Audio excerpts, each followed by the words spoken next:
حج بھی کیتی جاندے ہو تے لہو بھی پیتی جاندے ہو، کھو کے مال یتیماں دا ویج مسیتی جاندے ہو، اے پھٹ دلان دے سیندے نہیں، ٹوپیاں سیتی جاندے ہو، نفس تے چھری پھیر دے نہیں، دمبے کیتی جاندے ہو، کوئی دسو بلے شاہ نوں کی کچھ کیتی جاندے ہو۔ کچھ باتیں نا اپنے رب پہ چھوڑ دیا کریں، چھوڑ دیا کرے کچھ باتیں، قیامت اللہ نے ایسے نہیں بپا کرنی۔ کچھ باتیں چھوڑیں اور اپنے بھائی کو قریب کریں، اپنے رشتہ داروں سے نرم دلی کے ساتھ پیش آئیں، محبت کے ساتھ پیش آئیں اور الفت کے ساتھ پیش آئیں۔ اس عنوان سے کہنے کے لیے بہت کچھ ہے، ایک بہت بڑا ذخیرہ ہے، لیکن ایک حدیث مبارکہ صحیح مسلم کی روایت ہے اور راوی ہیں حضرت ابو ہریرہ رضی اللہ تعالی عنہ۔ نبی پاک علیہ الصلوۃ والسلام نے اپنے صحابہ سے فرمایا، صحابہ بتاؤ مفلس کون ہے، غریب کون ہے؟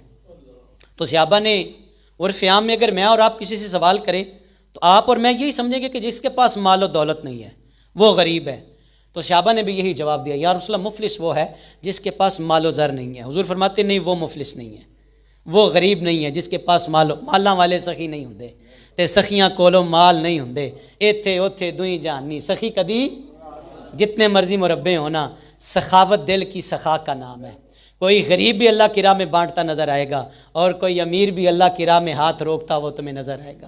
مالاں والے سخی نہیں ہوندے، سخیاں کولوں مال نہیں ہوندے، ایتھے اوتھے دوئی جہانی سخی کدی۔ حضور نے فرمایا غریب کون ہے؟ غریب کون ہے یا رسول اللہ؟ جس کے پاس مال نہیں ہے، دولت نہیں ہے۔ حضور فرماتے نہیں، غریب وہ نہیں ہے جو تم سمجھ رہے ہو۔ سنو صحابہ، مفلس وہ ہے جو قیامت والے دن اس حال میں آئے گا، اس کے پاس نمازیں بھی ہیں، روزے بھی ہے، حج بھی ہے، صدقات و خیرات بھی ہے، نیکیوں کا ایک ذخیرہ لے کر اللہ کی بارگاہ میں آیا، لیکن اس نے کسی پہ ظلم کیا تھا، اس نے رشتے کاٹے تھے، اس نے کسی کو ستایا تھا، کسی پہ بہتان بھی لگایا تھا، اس نے کسی کی غیبت بھی کی تھی، اس نے جھوٹ بھی بولا تھا، اس نے ظلم بھی کیا تھا۔ قیامت والے دن اللہ سب کو بلائے گا، جس پہ اس نے ظلم کیا ساری لینے کے لیے آ جاؤ۔ اللہ فرمائے گا جو ظلم تو نے دنیا میں کیے بدل دے اس کا۔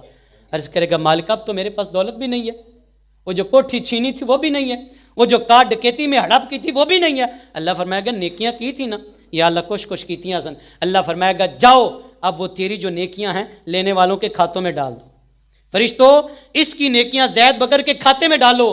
حضور فرماتے پھر لینے والے بھی اور ہوں گے، اس لیے کہ اس نے ظلم بڑے کیے تھے، اس لیے کہ اس کی زبان جب بولتی تھی تو بولتے ہی جاتی تھی، کلیجے پھاڑ دیتی تھی۔ حضور فرماتے لینے والے بھی اور ہیں۔